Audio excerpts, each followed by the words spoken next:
Vor kurzem saß ich auf der Bühne unserer New Platform Marketing Konferenz und habe mich unterhalten mit Philipp Dettmer.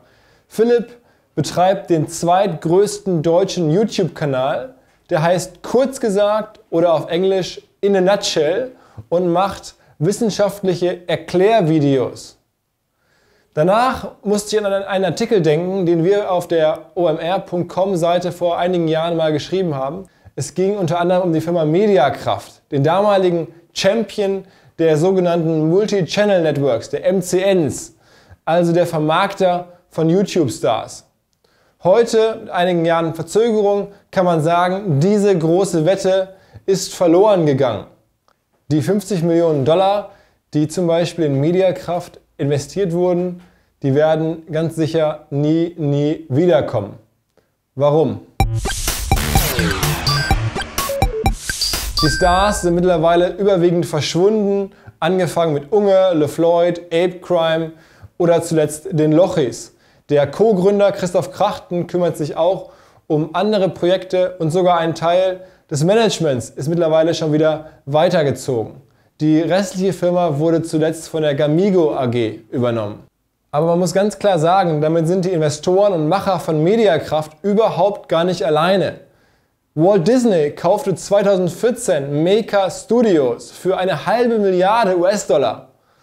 Und Maker Studios hat dieses Jahr gerade angekündigt, 59.000 von insgesamt 60.000 Creatoren zu kündigen. Dazu 80 Mitarbeitern. Klar, einige MCNs verdienen immer noch solides Geld, aber den gesamten Markt, wie das mal angenommen wurde, den werden sie nicht verändern und die Fluktuation bei Stars und Managern ist überall ziemlich hoch.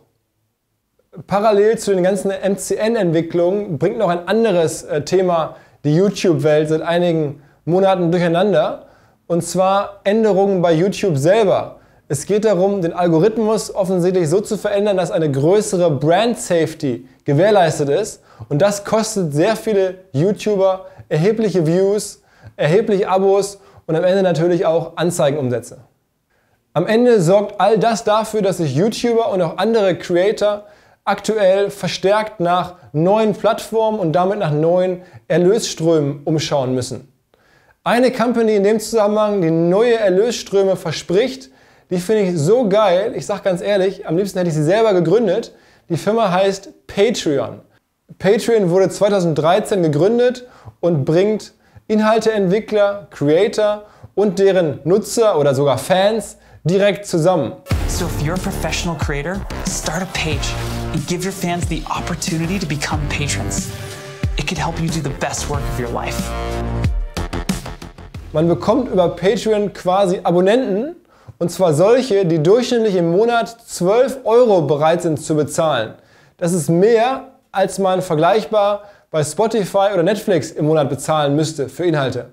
In den ersten 3,5 Jahren des Bestehens von Patreon wurden insgesamt 100 Millionen US$ an Inhalteentwickler ausgeschüttet. Dieses Jahr alleine sind 150 Millionen US$ Ausschüttung angepeilt. Der Gründer von Patreon, die Firma ist übrigens auch Venture Capital finanziert, heißt Jack Monty, ist selber YouTuber der ersten Stunde und hat vor kurzem im Podcast von Recode seine Firma so erklärt.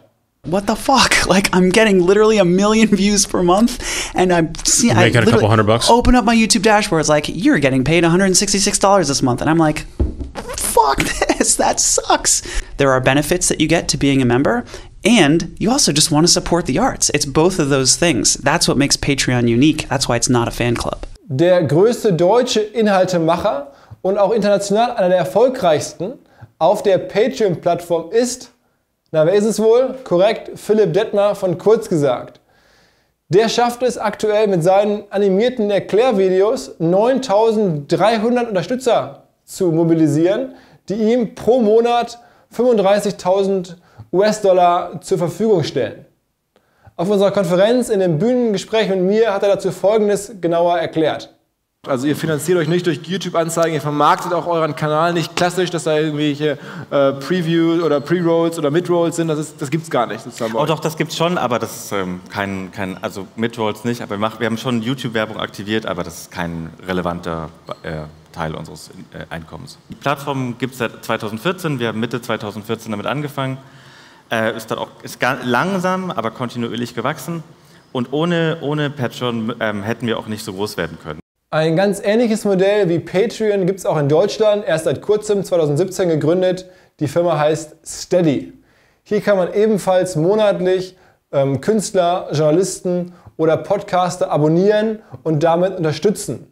Die Steady-Lösung wird zum Beispiel eingesetzt vom Bild-Blog, vom Social Media Watch-Blog oder von der Seite über Medien.